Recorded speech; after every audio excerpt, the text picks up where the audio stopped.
सेलिजिलीन और डेप्रिनिल or rasagiline. These are MAO-B inhibitors that are used in the treatment of Parkinsonism.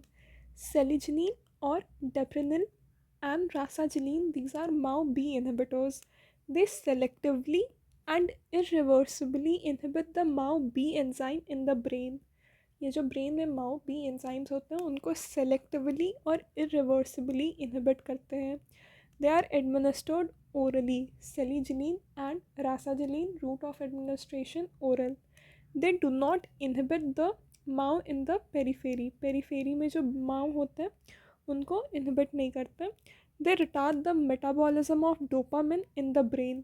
ठीक है, क्योंकि वो MAO B को inhibit कर देते हैं, irreversibly inhibit करते हैं. So they retard the metabolism of dopamine in brain and prevent the formation of toxic metabolites. तो डोपामिन का मेटाबॉलिज्म भी कम हो गया और टॉक्सिक मेटाबोलाइट भी कम फॉर्म हो रहा है. Thus they produce neuroprotective effect in idiopathic Parkinsonism disease and retard the progression of the disease. ठीक है, तो ये माओ बी को इनहिबिट करते हैं जो कि ब्रेन में है. पेरीफेरी वाले माओ बी को इनहिबिट नहीं करते हैं.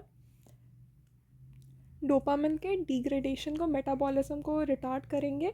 टॉक्सिक मेटाबोलाइट के फॉर्मेशन को प्रिवेंट करते हैं. That's why they are also neuroprotective and they retard the progression of the disease.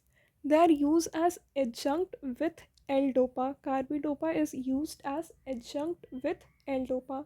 They enhance as well as prolong the effect of L-DOPA. L-DOPA को कि इफ़ेक्ट को enhance करते हैं और prolong करते हैं, thus reducing the dose of L-DOPA required. ये L-DOPA के डोज को रिड्यूस कर देंगे क्योंकि ये उनके एक्शन को prolong करते हैं. ठीक है, L-DOPA के एक्शन को prolong करते हैं, enhance करते हैं, जिसके कारण उनका जो डोज है that can be reduced. They reduce on off and wearing off phenomena.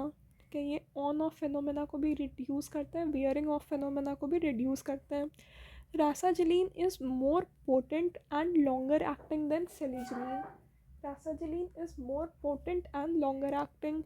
Hence, single daily dosage is adequate. क्योंकि Rasagiline ज़्यादा पोटेंट है और लॉन्गर एक्टिंग है, इसलिए उसका एक डोज ही ज़रूरी है एक दिन में. The metabolites of selegiline are amphetamine and methamphetamine which causes side effects like insomnia, anxiety, nausea and vomiting. इनका जो मेटाबोलाइट्स होता है एम्फेटामिन और मेथएम्फेटामिन, उनके कारण इंसोमिया, एंजाइटी, नोशिया और वोमिटिंग होता है. तो सेलिजिलीन का यूज़ क्या क्या है?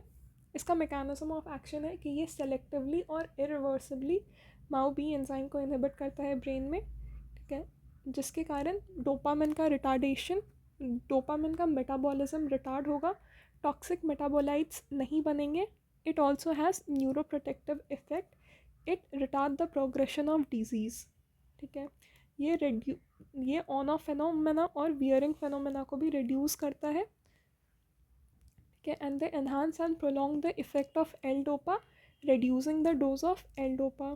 Side effects क्या है? Insomnia, anxiety, nausea, vomiting due to the metabolites like amphetamine and methamphetamine.